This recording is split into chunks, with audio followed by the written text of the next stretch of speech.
friends. Well, welcome back to part 2 of my very first detecting video, which I did last summer before I started this channel. And last week was the first part, and I think we have one more part after this, so I hope you enjoy it. It's rough, so bear with me. Can't guarantee we find a whole heck of a lot. There was a reason why I started doing this, and it wasn't to start a channel. So, you know, it is what it is. But anyway, I hope you enjoy it, and stay with us. I'm going to take you now to a place where there actually is a little cellar hole, which belonged to Daniel H., evidently, as a second house. I don't know, they call it maybe a honeymoon house. Mid-19th century. Could be older than that, we're not sure. But we'll turn it back on when we get there. Well, here we are, working our way down to the cellar hole.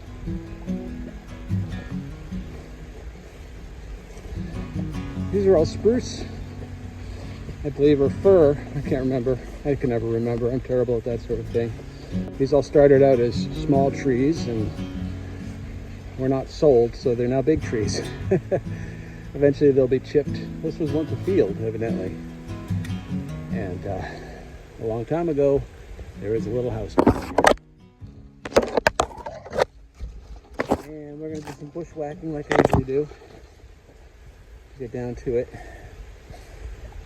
I did a lot of clearing here as well over the winter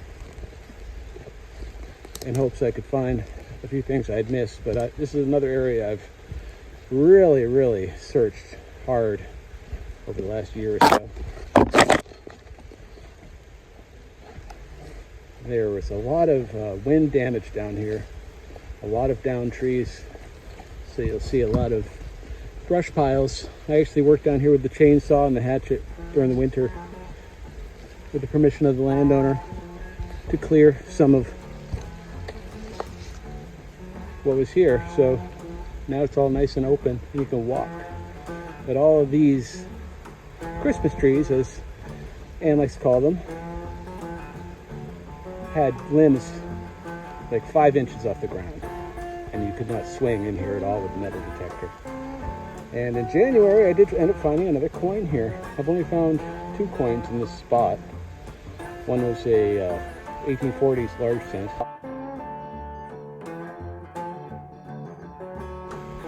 And then most recently, a silver Spanish half real. Pirate treasure. From 1778. They were legal in this country up until about the I don't know, 4th decade of the 19th century, because we weren't producing enough silver, so they were using the coins of other countries to fill the gap. But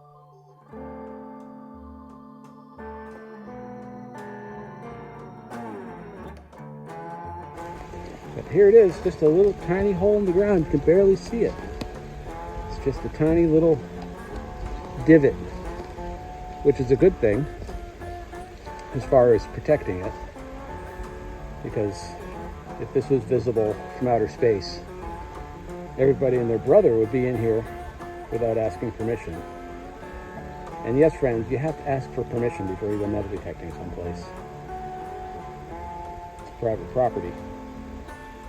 So, yeah, but we found a lot of buttons here. And there's still a lot of bricks and things on the ground that I dig up quite often. But I found that I was shown this place pretty early on last year, so it was one of the first places I searched, and I ended up calling it Button Town because of all the buttons we'd find. But yeah, here's all the scrub that I cut last winter. There's a big mound of ledge over there. You can't really see it because of the lighting right now, but there's interesting things over there also. There's a strange little foundation built into the side of it, almost like some sort of a root cellar or a place to keep things cold or something. Maybe it's their refrigerator. All right, well, we're going to swing a little bit here real quick just to see if anything pops out, and if it does, we'll show it to you. Well, it's been about half an hour since I was last talking to you. And I haven't found anything, haven't dug a single hole. But that is typical out here because I've been here so many times. Mostly I just wanted to show you these spots where I've been. So we're walking back out now. It's beautiful here. I love this place. It's in the 90s today. It's gonna be a warm one, so we're gonna spend our time in the woods mostly. This is a smart thing to do. I've mentioned Anne, she's been amazing, but I should also mention my friend Laura, who introduced me to Anne. Thanks to Laura, or none of this ever would have happened out here. And then Anne for introducing me to George, and Randy for being so accommodating. I think altogether I have about 800 to 900 acres to roam. It's very rocky ground out here though. There's a lot of places where nothing happened.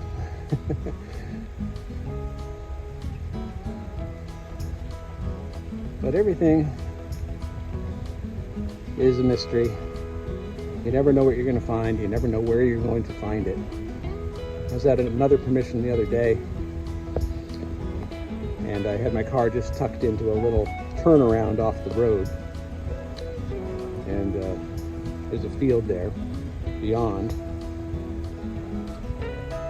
And I finished eating my sandwich, turned the machine back on, and right there was a King George II halfpenny from 1740.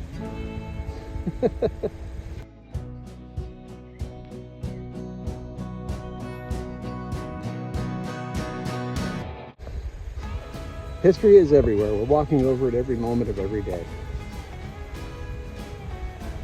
And like I said before, I'm not out here to get rich. Even that halfpenny, if it was in good condition, which it's really not, would be worth about $3. There was a lot of English currency floating about, and it's common because it's not only used here, it was used obviously back in the UK for a long time. It's common stuff. My favorite things to find though are the early American coins. I really love finding those. Thinking about what was going on then, how new everything was, and just the great experiment, right? It was all very primitive. Getting the mint off the ground, and how people handled money, how they spent money. You always wonder, why did this farmer even have this penny? He was probably trading his goods. He didn't really need a penny. Somebody paid him a penny and he probably didn't care much for it and lost it. It was in his pocket. Probably didn't know what to do with it. Who knows? You just really don't know. Well, we're coming back out now. I'm going to walk back down this farm lane toward the buildings. We're going to hop in the car and we're going to go for a drive and go to another spot all the way at the other end of the property, someplace where I haven't really searched a whole lot and haven't had much luck when I have, but I'm just going to play around a little bit. All right, well, we're going to take a little drive and go down to the old sap house. There's a couple ways to get there. We're going to try this way because I think this is dried up enough now that we can get through it, but in the early spring this gets washed out. There's a culvert up here that has failed, and it's all off-road out here. Here's the culvert area. There's a stone there. Let's see. Yeah, the bumpies. There we go. We got through. There's a couple of routes even here to get down there too. There's a bunch of roads that wind around. We're gonna go over the cliff. You ready? This is the fun part. Here we go. Woohoo! Go the right up. Here we go.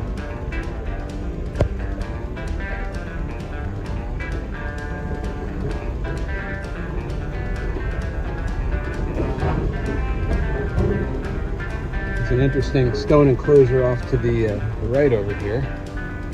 Don't know what it's for. Another animal pen area of some kind. There's walls everywhere. There's some interesting configurations of stone walls here on the farm. There we go. We're going to drive through an area that they call the sandy place. Very, very sandy soil. Oh, that happened last time too. Doesn't want to run over the tree. Come on, you're gonna run over the tree now. Let's go. This car has one of those idiot systems that won't let you crash into things. But last time I tried to drive over that tree, the same thing happened. Oh well. There's an interesting road off that way where Laura comes in when she visits this property. It goes over to her place eventually.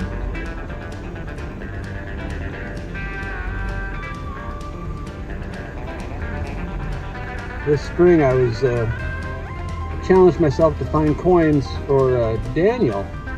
Daniel was the young son of Joshua and Mary. He passed away in 1815 from spotted fever, followed a couple weeks later by his dad Joshua. But every coin I found this spring, up until his birthday, is going to be Daniel's coin. We're starting my coin collection.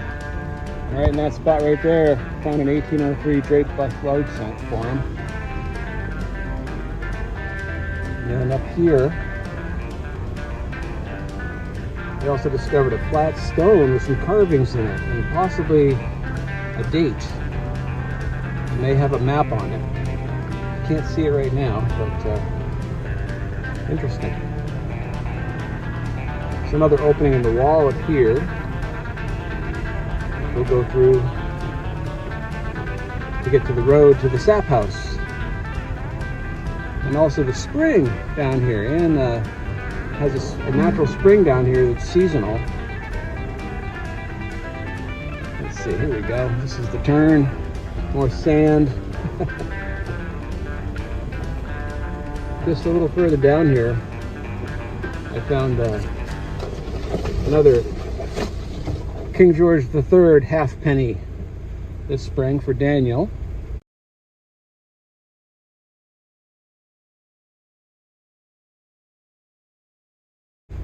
I talk to Daniel while I'm out here sometimes. He's my my sidekick. He's a little 8-year-old kid. I like to think he's with me. I know if I was an 8-year-old kid roaming around the farm, I'd be curious about what was going on too. But yeah, we found that King George for him right here in the middle of this old road going down to the sap house. And I called Daniel DH. Those are his initials. He's my designated hitter.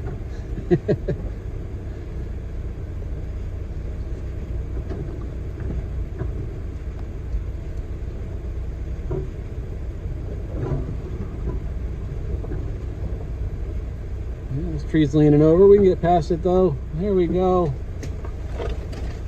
Piece of cake. There's another tree down a little bit there.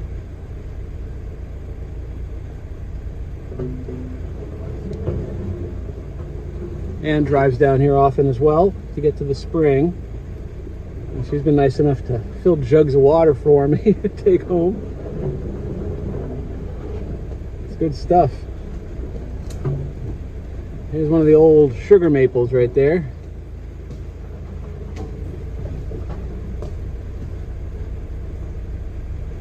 Eventually, if you were to keep going in the direction of this road, you'd hit some wetlands.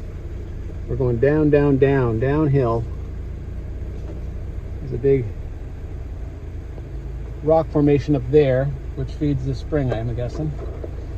And there's a big ditch right there.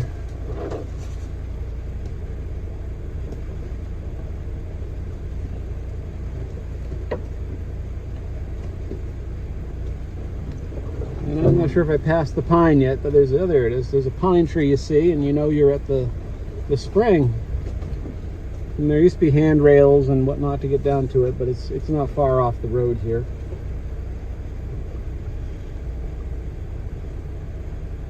Should be right down in there somewhere. Yeah, I can't see it from here. Maybe that was the wrong tree. Gotta pay attention to my driving, right? Anyway, I think we're there. I think we're at the sap house. There it is. The old sap house. Unsure of when this was built. But here it is. Still has the boilers in there and everything. Hasn't been used in a long time. The old sap house on the farm. Most of what I find here is scrap metal from the roof and things like that. But I'm going to explore a little bit off into the woods and just see if there's any accidental losses of coins and buttons and suspender buckles and all that kind of good stuff. There's the sap house, hiding in the trees. We'll pull up a little bit here and get out and start our search. Actually may pull up a bit further upwards, back up the road so I can search where I parked the car. There we go. Let's come up here and park Loretta right here. There we go. All right, we'll be back.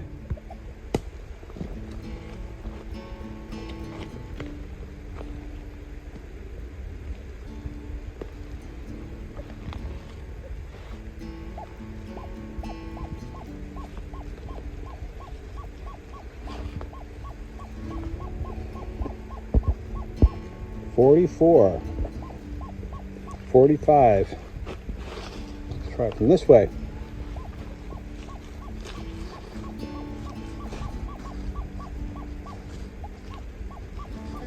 Well, there you go. That's a non-ferrous target.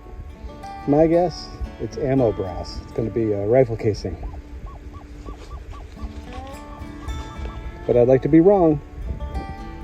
I'm going to dig it up. Okay, so I dug the hole. Is right here, and it's right in there. Don't know what it is yet.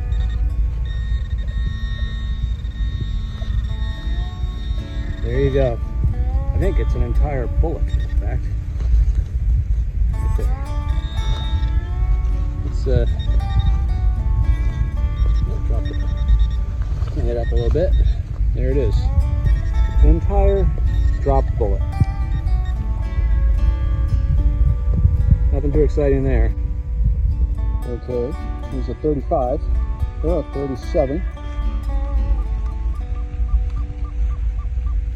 Showing a nice round mark on the center line. Probably going to be the end of a shotgun shot. We'll be back. Yes, children, this ancient artifact is how people used to open their drink cans. Well, here's an interesting signal. Started out as a 44 again.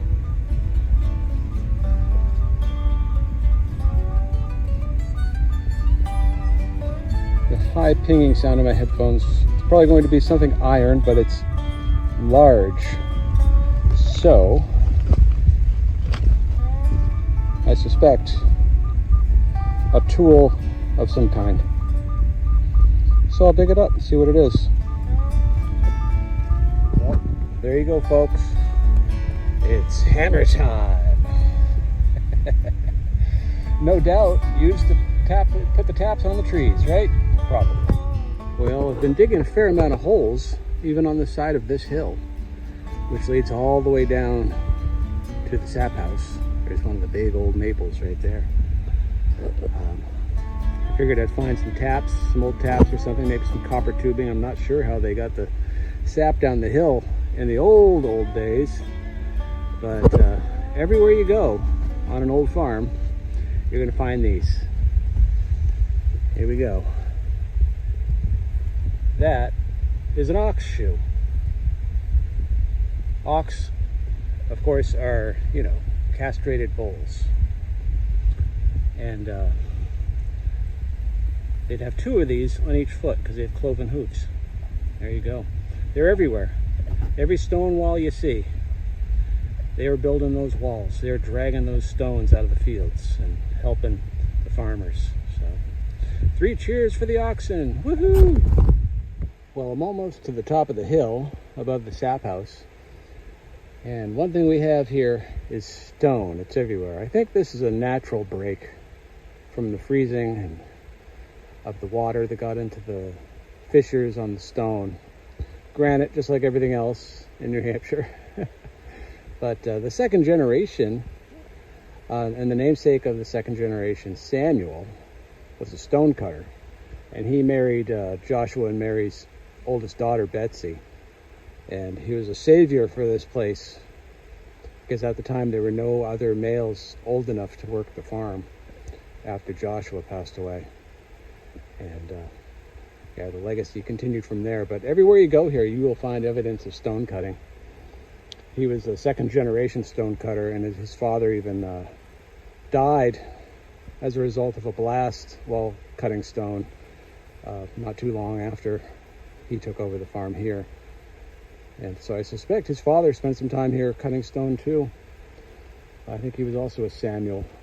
I think Samuel may have been Junior, but I'm not positive about that. All right, well, I'm going to keep looking around and we'll keep talking to you. Well, we found some more artifacts, evidence of maple syrup production up here. Nothing old. This would have been from the last generation to tap the trees up here, which would have been Anne's father. I should also thank Joe, who is Anne's brother. They own the property together, although Joe does not live here, but I thank them both for allowing me out here. Yeah, I won't say the name of their father because that would, he has an unusual name and it would probably be quite easy to figure out the rest of his name.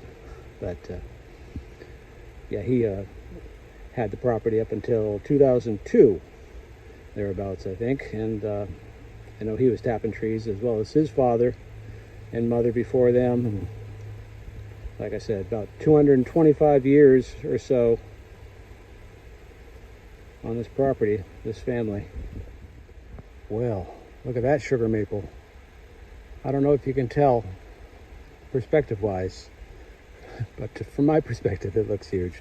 We're going to walk down to it and swing the metal detector as we go.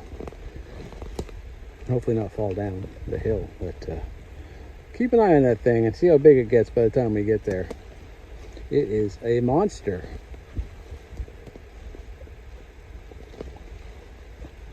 That is a monster of a sugar maple. I'm actually working my way back down the hill toward the sap house. I need to get some water. I didn't bring my my water up the hill with me because I knew I was going to stay close to the car.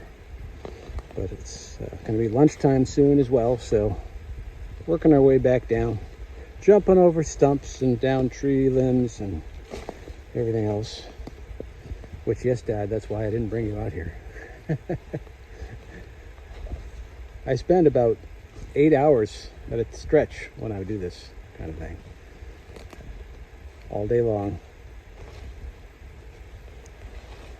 I just make sure I do all my work in the evenings, early in the morning before I go out, that kind of thing. Wow, look at this thing. All right. This is a massive tree. All right, I'm gonna have to put something here for perspective. You're big. All right, we're gonna put the metal detector up against it and maybe put our shovel here too and get an idea of how big this monster is. Now, it's a little shovel, but this is a big tree. All right, here we go.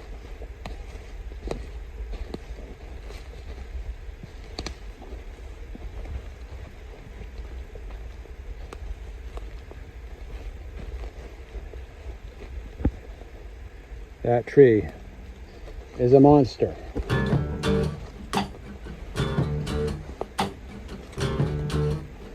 walking backwards up the hill. All right, let's look at the top of it.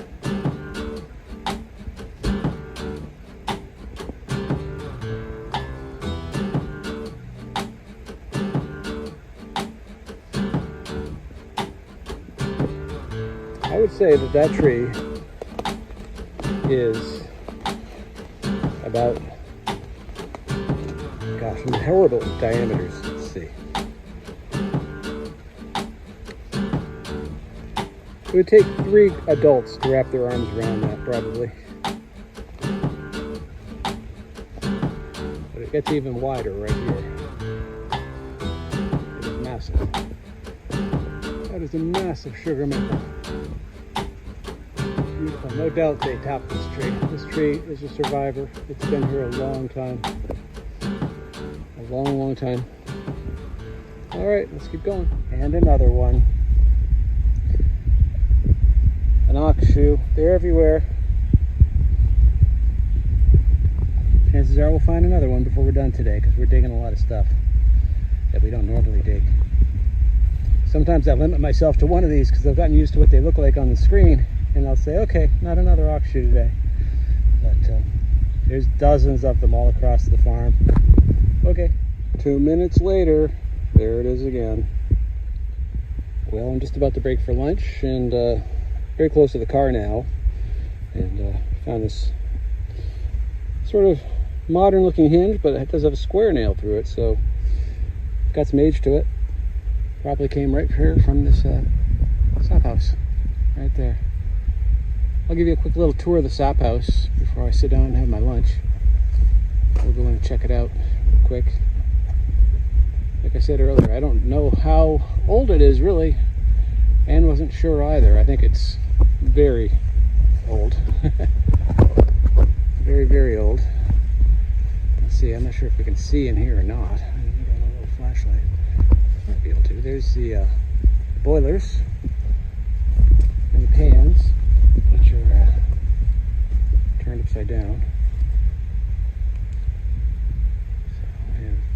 My light works a little bit, not too much, but here you go. This is it. So I've got a pile of wood in here for firing the boilers.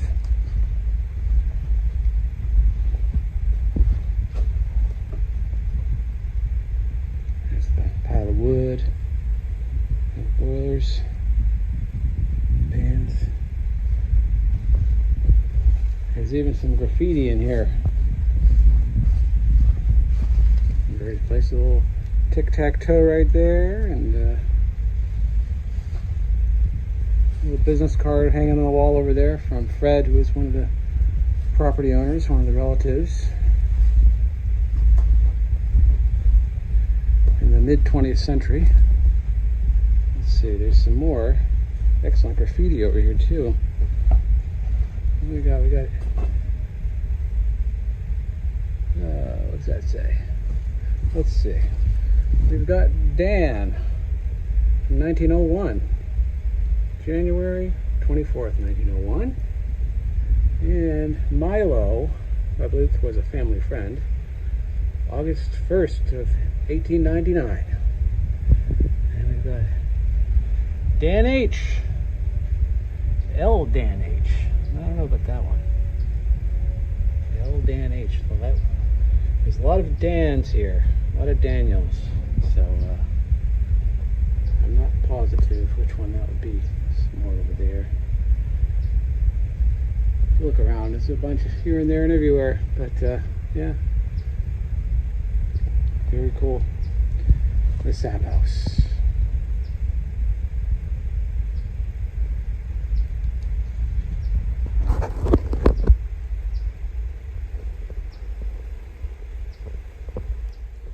Okay, back from lunch. First hole, big old axe head. Yeah, check that out. Right next to this sugar maple. Luckily, the car's right there. I don't want to carry this around all afternoon. Now, that boy, I wouldn't want him stepping on me. I don't know about you. That's a big ox shoe. Well, here's some actual evidence of stone cutting like I was talking about a while back. You can see all the markings along the top edge here where this stone was taken apart.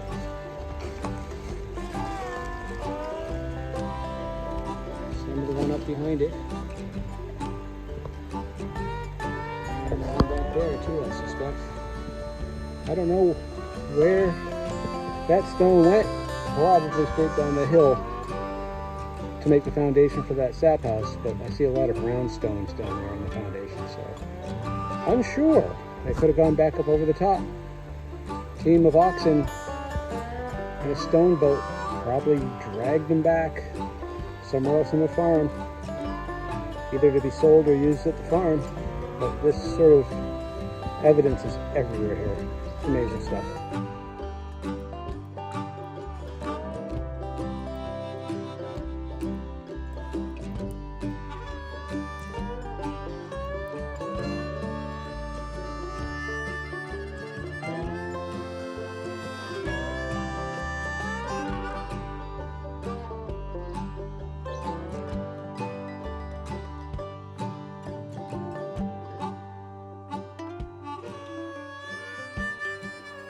All right, well that does it.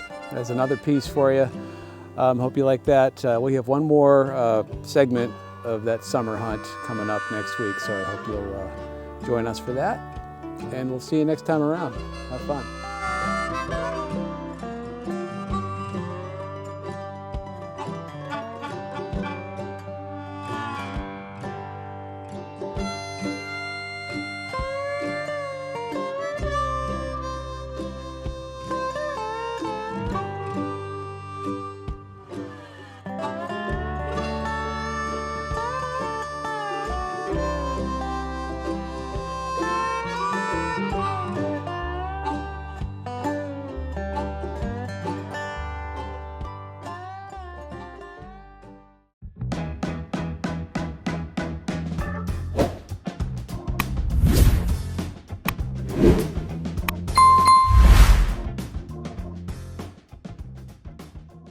Yes, now let's take it home.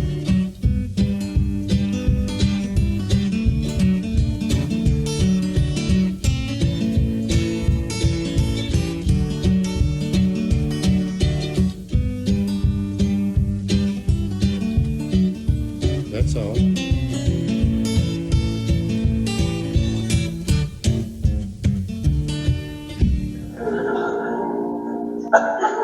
I said.